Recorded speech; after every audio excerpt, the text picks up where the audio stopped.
You are loved with an everlasting love. That's what the Bible says. And underneath are the everlasting arms. She had an accident when she was 63 years old, which incapacitated her for the rest of her life. She was almost bedridden. For part of the time, she was able to be up and around her room, but she was almost never outside of her room again.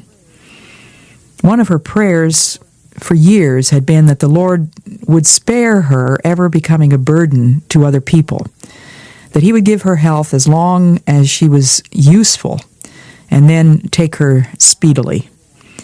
The last thing she ever wanted was to be served. She had come to India to be the servant of all, and now she was having to learn the lesson of being served by all. And she wrote this: "I had so fully expected to be like the old ox in Mrs. Wiggs of the Cabbage Patch, who kept a-goin' and a-goin' till he died a-standin' up, and even then they had to push him over. But that I had been shedding my possessions, not accumulating them. But now she had to accept the luxury. How I loathe and fear luxury," she said. She had to have a proper bed instead of a mat on the tile floor, a room much larger and more beautiful than she thought was necessary, all manner of comforts and pleasures which flowed into the room from people who loved her. "My only trouble is that I have had so much, too much," she said, "when the Son of Man had not where to lay his head." She had begun the writing of a book called Gold Cord, the story of the history of the Dohnavur Fellowship, in 1931, just before the accident. She finished that book in bed. As I scrutinized that book, I could find no clue whatsoever about the accident, no indication that she was now ill and in pain, but it was deeply revealing of the author's character and personality, as is every book that any author writes, I suppose. As it says in Matthew 12:34, "A man's heart determines his speech." Amy Carmichael wrote very fast, by hand, on the table when she was able to be up and sit at her writing table, and she also had a little table that she could write on when she was in bed.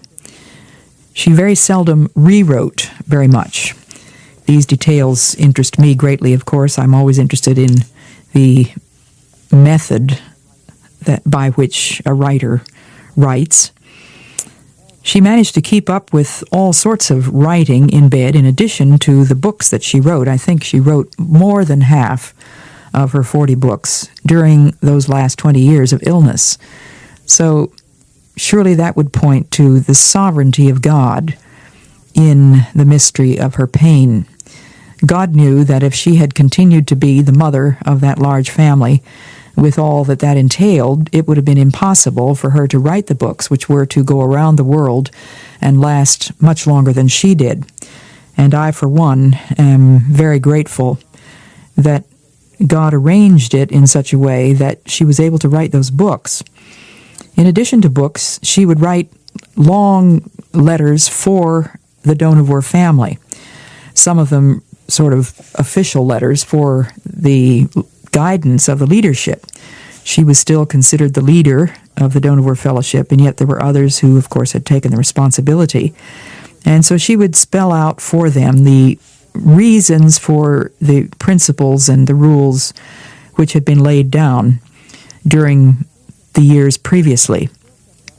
Then she still kept up what she called her scrap letters, letters to her family and friends back home in England and Ireland. And they were long letters. I've read hundreds of those. Then she wrote a Dohnavur letter, which was sent out to all who were interested in the work of Dohnavur. And she wrote for a magazine called The Life of Faith. And then she wrote for something called Dust of Gold, which is still in circulation. It is what might be called the Dohnavur prayer letter, although it is labeled a private letter.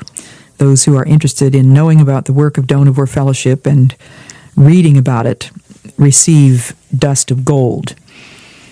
In addition to all of this rigorous discipline of writing, Amy Carmichael wrote literally hundreds of personal notes.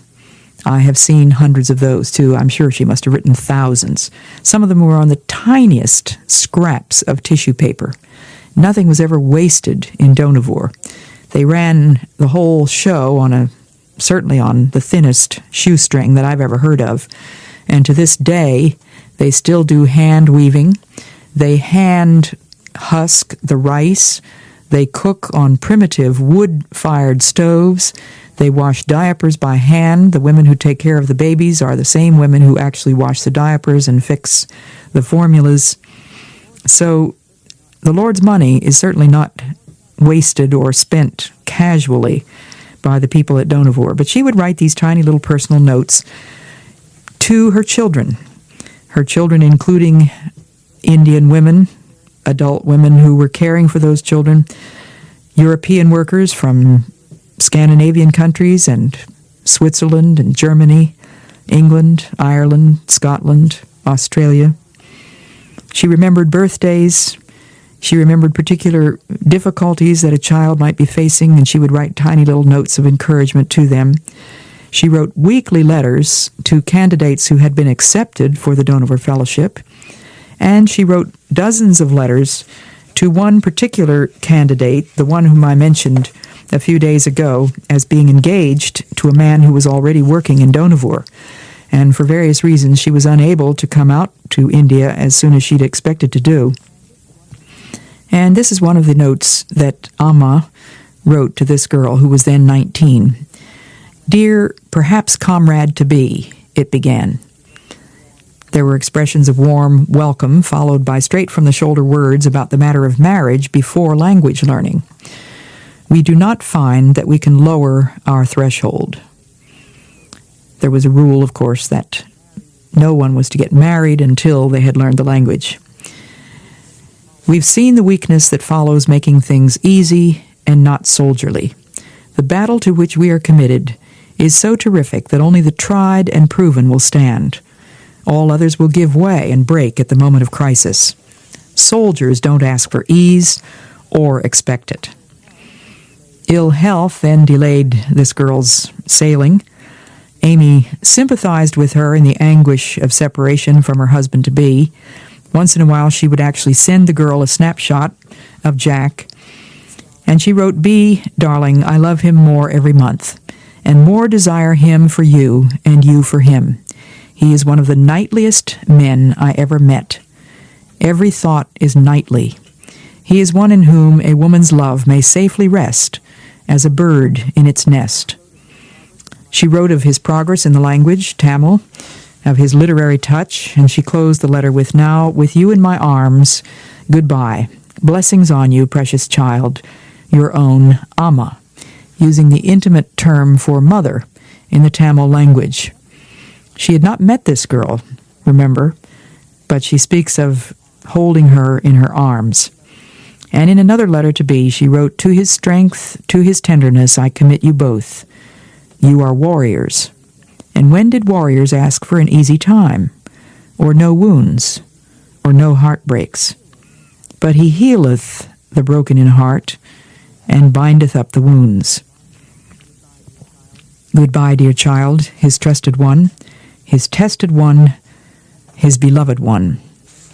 Not only did Amy have to suffer physically, but she had to suffer the loss of one of her most trusted workers, the one in whom she had pinned her hopes for the future of the work, an Indian woman named Arulai, who was uniquely fitted to take over where Amy left off. She was one who could go anywhere and do anything, Amy had written. Physically, she was weak due to smallpox and various other illnesses. In 1935, she was ill again. Prayers went up, hopes for her healing went up, and then they plummeted. For 4 years, she was up and down, but by 1939, she was confined to bed in a room in sight of Amy's room. She was so near to me, not 1 minute's walk from this room, and yet I never saw her dear face after one day last October when she came to see me. I could have gone, but at first it was always that she was getting better and it would have made a fuss to go. Then, after March 10th, it would have been too hard for her and it would have meant parting. And we never parted. Arulai died on May 24th, 1939. Amy called it her celestial birthday. The mystery of pain. Can we explain why God allows people to suffer in so many ways? Certainly not. But what we do know for sure is that He loves us with an everlasting love. He proved that love on the cross of Calvary. He asks us to trust Him until that time when the mystery of pain and His sovereignty will be unfolded and explained.